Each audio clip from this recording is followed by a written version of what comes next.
கோல்டும் fall ஆகுது, மார்க்கெட்டும் கிட்டத்தட்ட அன்சர்டனாக இருக்குது, அதுவும் ஃபால் ஆகிட்டு இருக்கு. நான் ஃபிசிக்கல் கோல்டு வச்சிருக்கேன், இல்லை இடிஎஃப் வச்சிருக்கேன், அந்த மாதிரி இன்வெஸ்ட் பண்ணி வச்சிருக்கேன். அதை வித்துட்டு மார்க்கெட்டில் இன்வெஸ்ட் பண்ணலாமா sir? Opportunity, you are non emotional, you are ப்ராக்டிக்கல்னா that's the right way to two.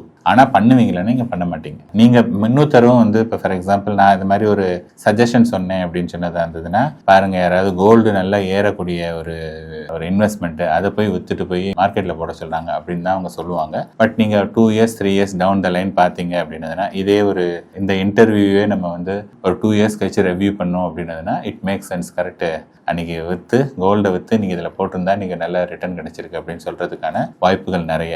So ப்ராக்டிக்கலாக இது பண்ணுறது நல்லது. ஆனால் பண்ணுவாங்கன்னா நிறைய பேர் பண்ண மாட்டாங்க. Because people are emotional. ஏன்னா when you are selling gold அப்படின்னு சொன்னதுன்னா நீங்கள் அதையும் லூஸ் பண்ணுற மாதிரி ஒவ்வொருத்தரும் ஃபீல் பண்ணுறாங்க. அதனால அதை பண்ணுறதுக்கான மனநிலை ஒரு சில பேருக்கு மட்டும்தான் இருக்குது.